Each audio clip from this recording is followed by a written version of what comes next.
I still remember the sound of her laughter, sharp, metallic, cruel. It echoed in that marble Dubai penthouse as if the walls themselves mocked me. "Just a nanny who trapped my son," she cackled, waving a glass of champagne, the city lights catching the diamonds in her ears. My $850,000 inheritance had vanished from my account that morning. Not misplaced, not hacked, moved by her, and she was bold enough to celebrate in front of me. I didn't flinch. I smiled, because she had no idea what I had already set in motion. When I first met her, she hugged me with manicured claws and a smile too perfect to trust. "Welcome to the family," she said. I believed her. I was young, still raw from losing my parents. My inheritance, carefully sheltered in a trust, was all I had. Her son, my husband, promised me safety, love, and partnership. But behind her perfume and pearls, I always felt the blade. She never saw me as a wife, only an outsider, a threat to her dynasty.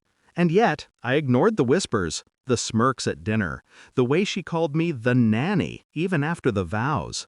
I wanted to believe blood would soften, that love would protect. It didn't.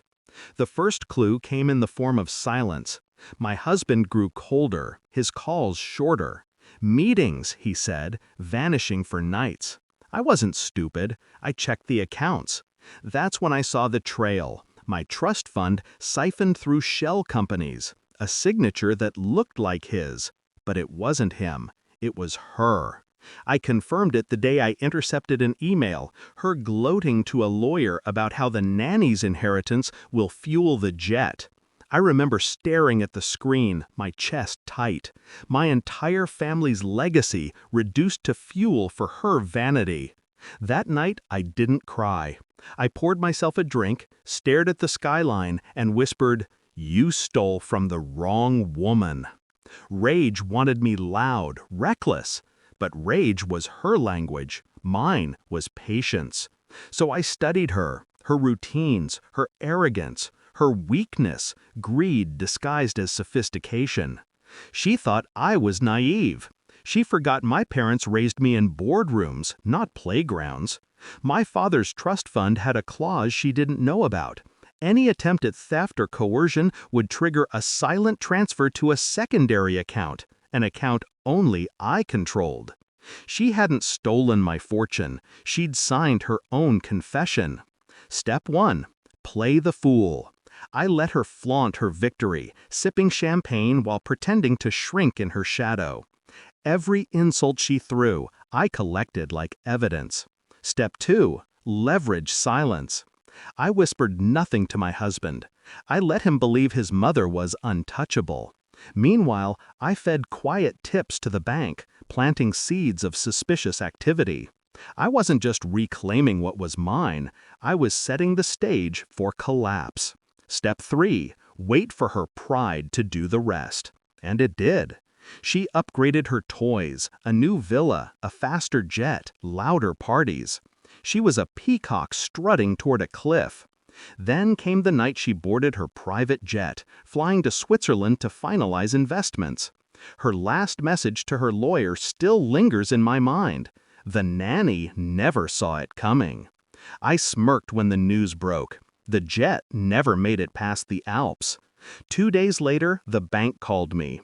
Her accounts, her assets, her empire, legally tangled in the very clause she triggered when she touched my inheritance. Everything she stole was already registered in my name. My husband stormed into the room, face pale, voice breaking. "She's gone! The bank! Everything's gone!" I looked at him, really looked at him. The man who let his mother bleed me dry. The man who stayed silent. "Not everything," I said calmly. "Some things were never hers to take." That's when he realized. The fortune he thought secured by bloodlines now flowed through my hands. His empire had shifted.